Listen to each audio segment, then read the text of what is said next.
네, 오늘 말씀의 제목은 지혜로운 집안이라는 제목으로 말씀을 생각해 보도록 하겠습니다.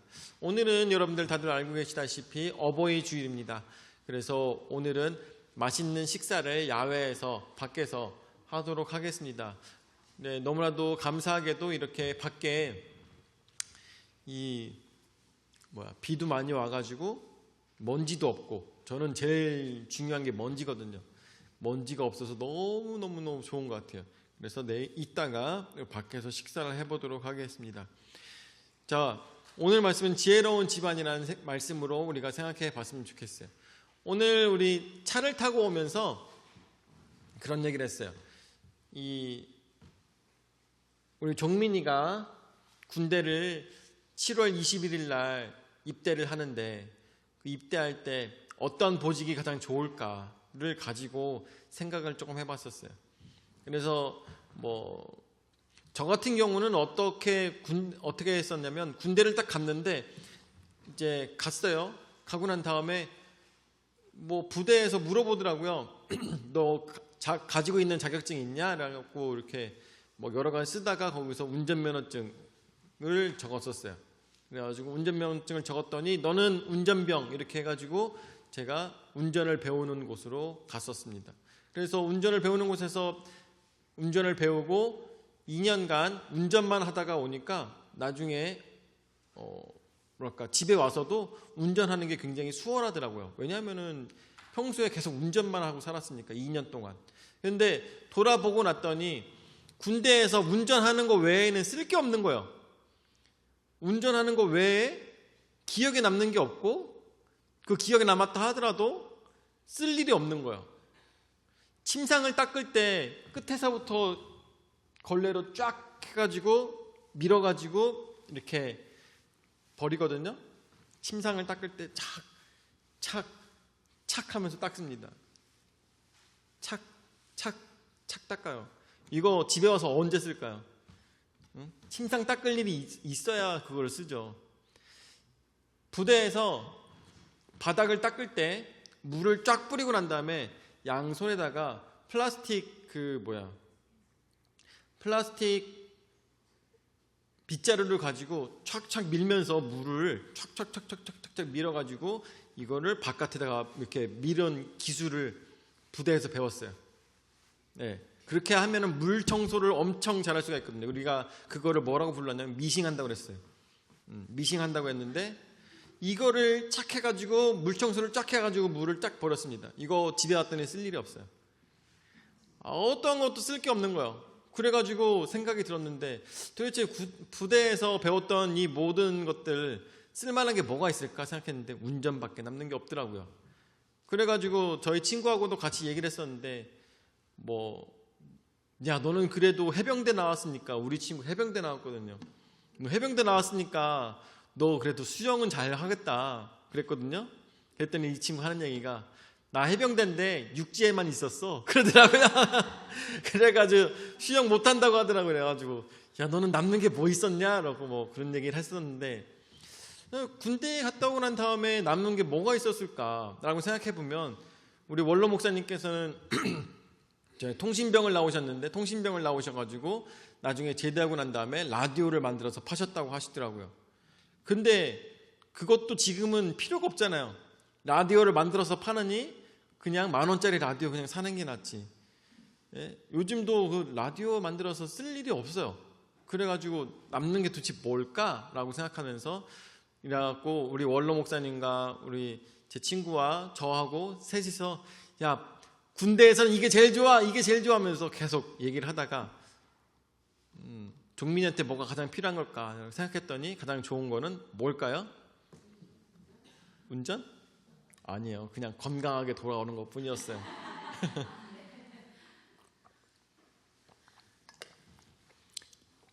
여러 가지가 있겠지만 부대에서 결국에는 남는 거는 몸뚱아리밖에 없기 때문에 상처만 생기지 않고 몸 아픈 것 없이 잘 돌아오기만 해도 그것만 해도 최고다라는 생각이 들더라고요.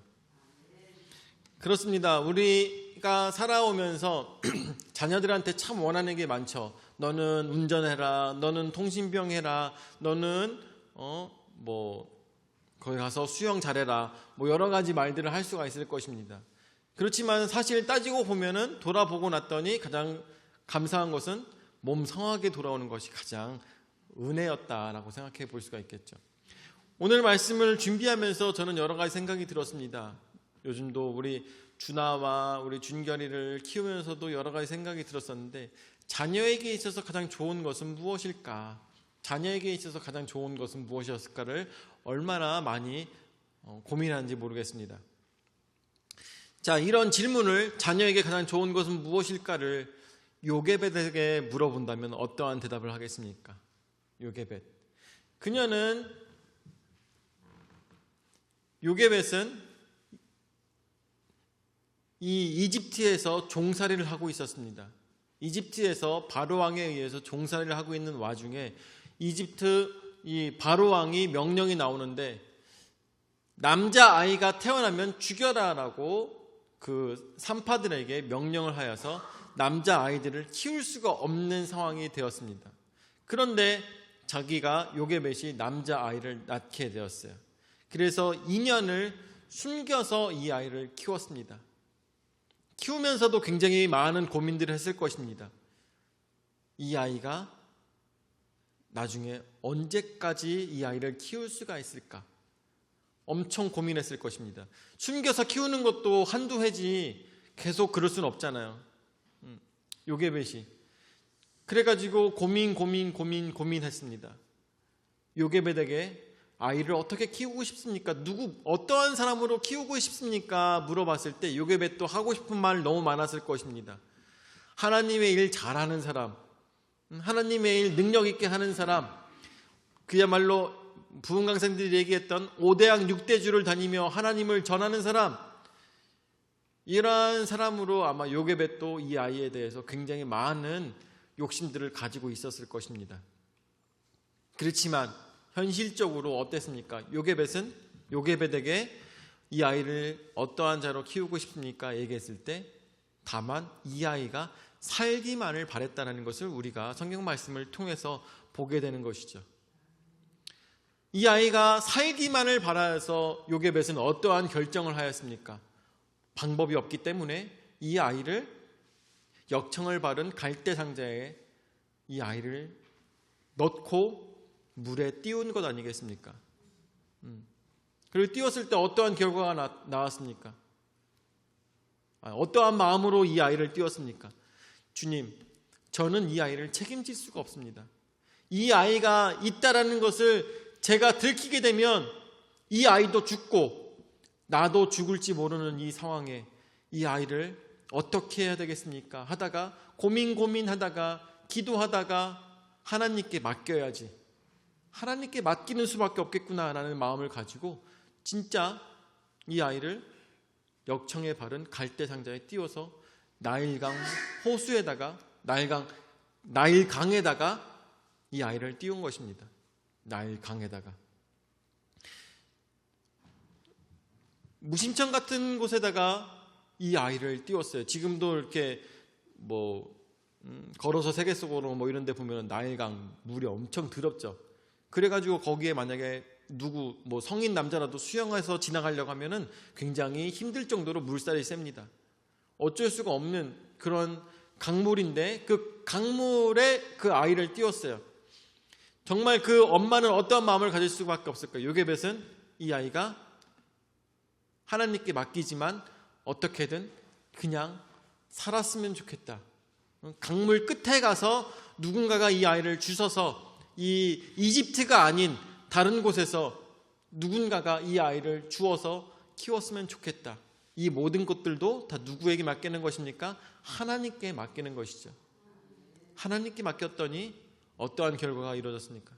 이 아이를 이집트의 공주가 주워서 이 아이를 키운 것도 그냥 키운 것이 아니라 유모를 누구로 데려왔어요? 요게벳으로 데려와서 이런 일들이 있었던 것이죠. 그야말로 기적과 같은 일이 하나님께 맡겼더니 이루어졌던 것입니다. 요게벳은 어떠한 기대를 했을까요? 요게벳은 아마 엄청난 것을 기대하지 못했을 것입니다. 왜냐하면 그 마음속에는 어떤 마음을 갖고 있었어요? 죽지만 말아라라는 마음을 가지고 하나님께 맡겼던 것이죠. 그랬더니 하나님께서는 신묘막측하게 이집트의 손에 죽게 된 아이가 이집트인의 보호를 받으며 자기가 키울 수 있게 됐던 것입니다. 그래가지고 살아오면서 계속 너는 히브리인이야. 너는 히브리의 아이로서 나중에 하나님의 말씀을 전달하는 사람이 돼야 돼. 하나님의 능력으로 살아온 사람이니까 너는 그 은혜를 잊지 말아야 돼. 그것을 계속 가르쳤던 것을 생각하게 됩니다. 우리가 자녀에게 굉장히 큰 것들을 바라며 살아가고 있지만 사실은 우리가 그 속에서 만족하지 못하는 부모들도 많이 있을 것입니다. 그렇지만 우리가 믿음 안에서 살아갔을 때 그 자녀는 사실 내가 키우려고 아무리 해봐야 소용이 없다는 것을 나중에는 느끼게 된다는 것이죠. 누구에게? 하나님께 맡겨야 되는 것입니다. 자, 일단은 그래서 우리 자녀들로 하여금 지혜로운 집안은 그러면 어떠한 교훈을 가지고 살아야 되겠습니까? 지혜로운 집안은 첫 번째로 부모에게 순종하는 자녀가 우리가 먼저 돼야 될 것입니다. 그래서 첫 번째로 1절 말씀해 보니까 자녀들아 주 안에서 너희 부모에게 순종하라 이것이 옳으니라 라고 하고 있습니다. 자녀들아 주 안에서 너희 부모에게 순종하라 이것이 옳으니라. 이 말씀은 어디에 나옵니까? 이 말씀은 신명기 말씀에 나오는데 그 말씀 한번 다시 보여줄까? 너는 내 하나님 여호와께서 명령한 대로 내 부모를 공경하라. 그리하면 내 하나님 여호와가 내게 준 땅에서 내 생명이 길고 복을 누리리라 말씀하고 계십니다. 이것은 신명기 말씀에 하나님께서 십계명을 이스라엘 백성들에게 허락하시면서 이 하나님에 대한 말씀 4개 그리고 인간들에 대한 말씀 6개를 전하시면서 그 중에 가장 처음으로 하나님께서 말씀하셨던 것이 바로 내 부모를 공경하라는 말씀을 하나님께서 먼저 행하셨던 것입니다. 이 말씀을 통하여서 우리에게 주시는 말씀은 내 부모를 공경하라라고 이야기하고 있습니다. 우리가 한번 그 당시를 상상해 봤으면 좋겠어요. 하나님께서 십계명을 주실 때 그 당시 모세의 마음과 또한 그 당시의 자녀들의 모습들 또한 그 당시의 부모들의 모습들을 생각해 봤을 때 참 지금도 그렇고 예전에도 그렇지만 부모와 자식 간의 관계는 참 변치 않는 것이 몇천 년의 세월이 흘러도 달라지지 않는다는 것이죠. 기억하십니까? 여러분들 아시려나 모르겠는데 이집트에서 굉장히 오래된 비문이 발견이 되었습니다. 상형문자로 비문이 발견이 되었어요. 상형문자로 되어 있는 비문이 발견돼가지고 그것을 해석했습니다. 언제 쓰여진 걸까요? 아마 기원전 3000년 전 정도에 기원전 3000년 정도에 쓰여진 비문일 것입니다. 그래서 이 비문을 해독해 봤더니 뭐라고 나왔느냐?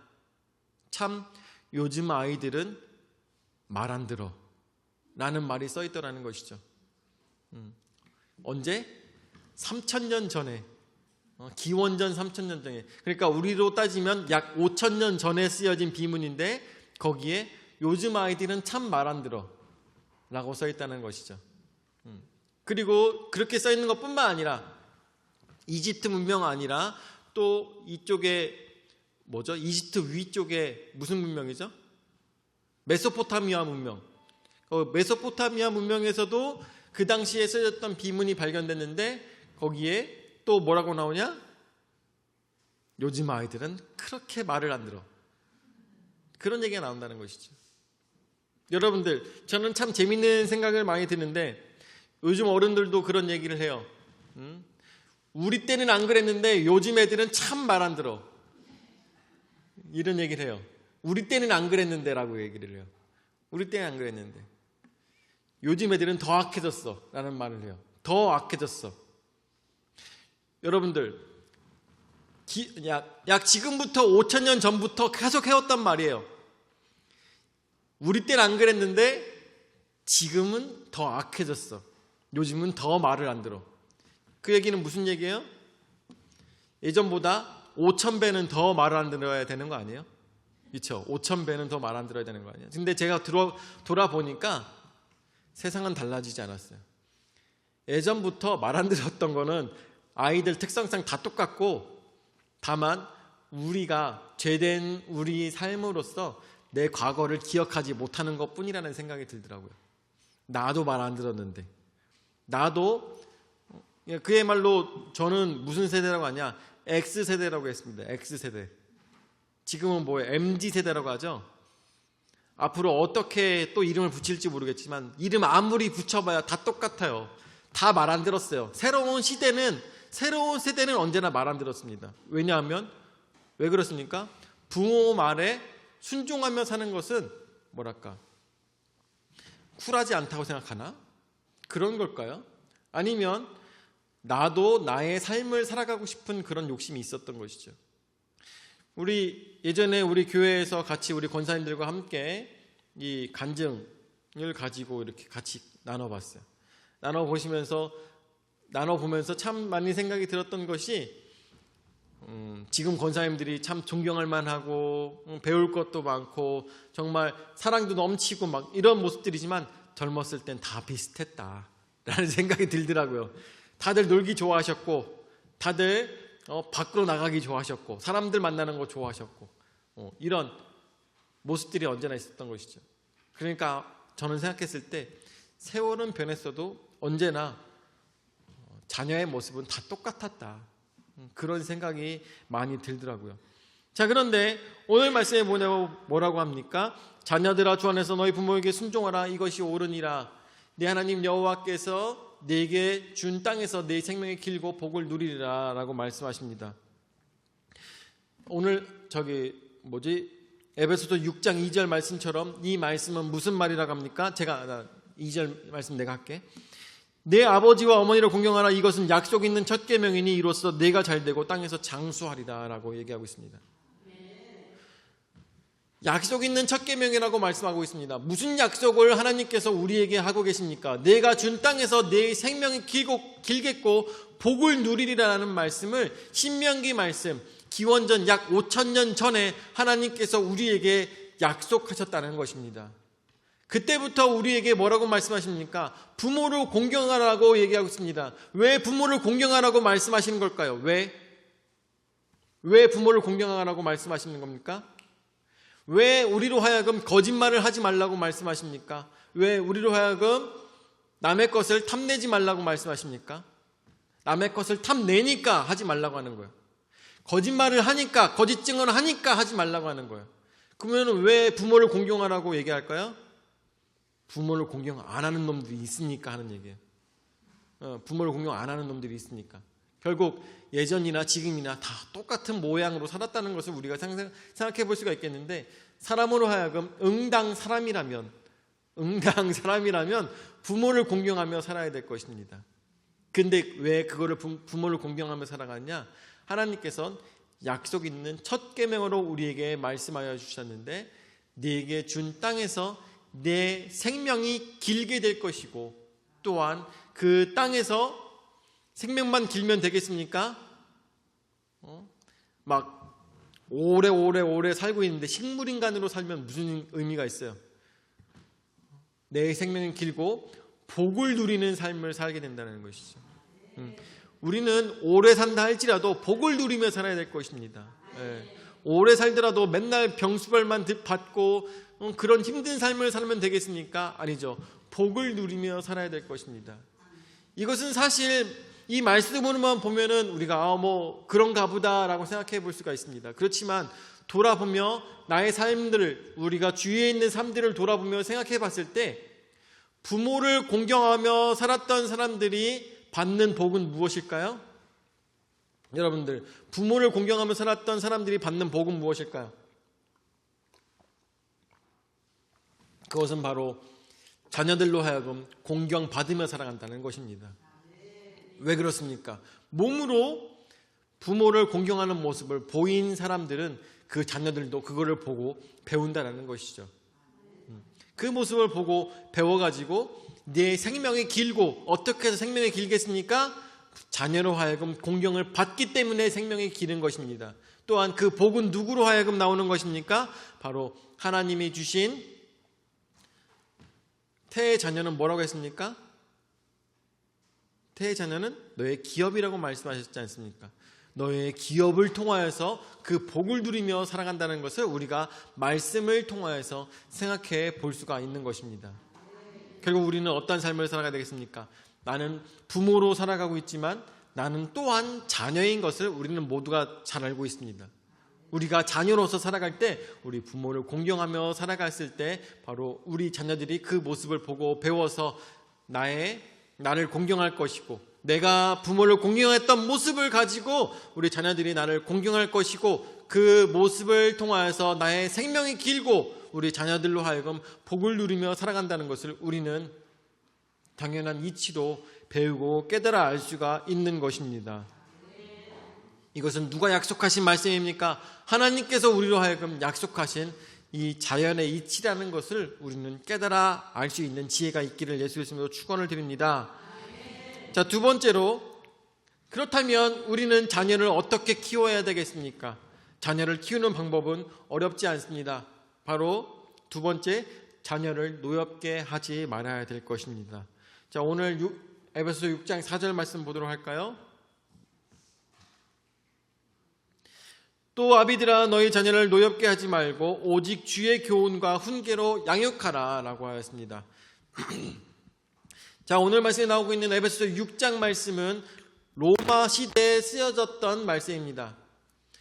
로마 시대에 그 자녀에 대한 양육권은 당연히 그 부모가 갖고 있었는데, 특별히 그 아버지가 갖고 있었어요. 아버지가 갖고 있었는데 언제까지 자녀를 아버지가 품고 키워야 되느냐?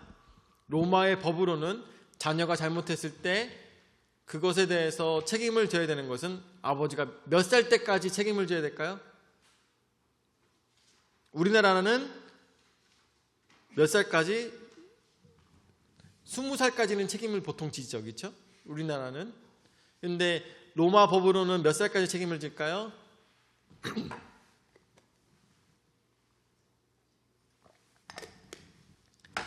60세까지입니다. 로마법으로는 60세까지 그 자녀를 보호를 해야 돼요. 근데 그 아버지는 어떠한 권한까지 갖고 있냐면 그 자녀가 잘못했을 때 자녀를 죽이는 권한까지 갖고 있었습니다.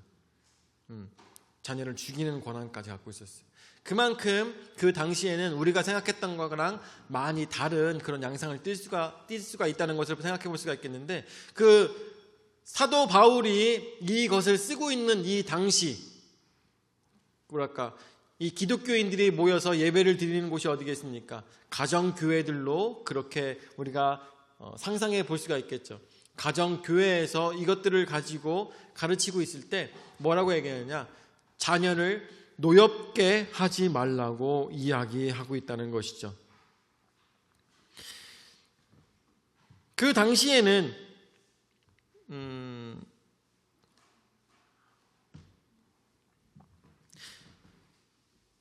그 당시에 자녀를 가르치는 것에 있어서 굉장히 엄했습니다.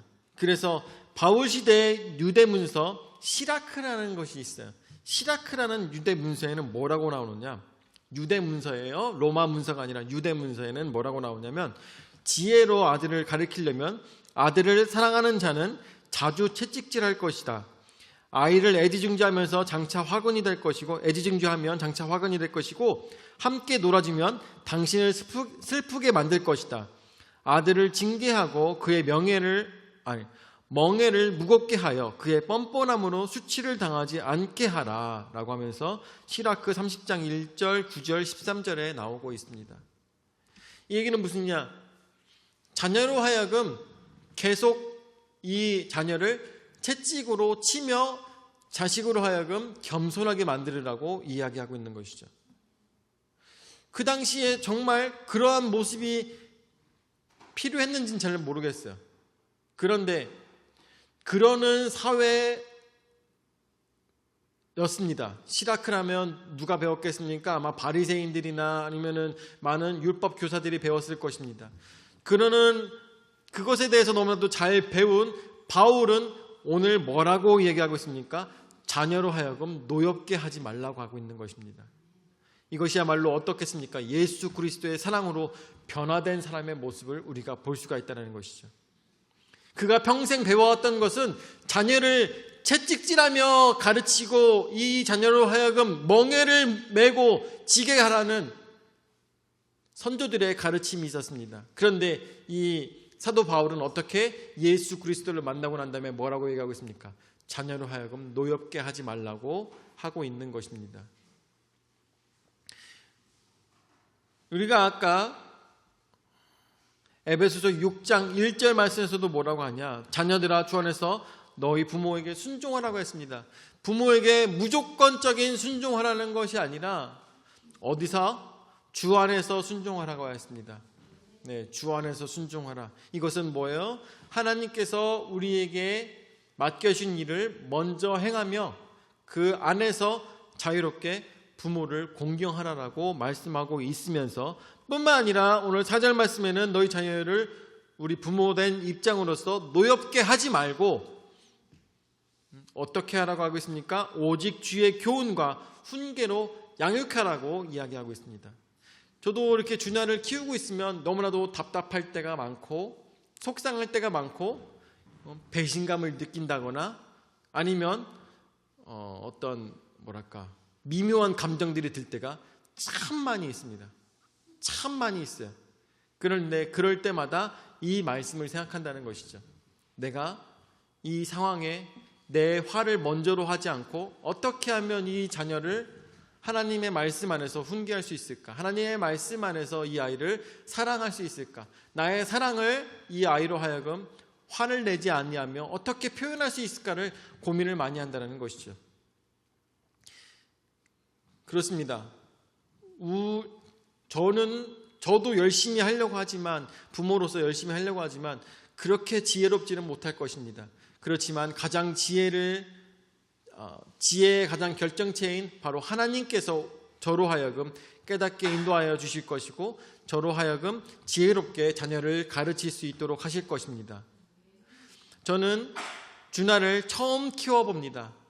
그리고 둘째로 키우는 것은 우리 준결이를 키우고 있습니다. 준하와 준결이가 공통점이 없어요.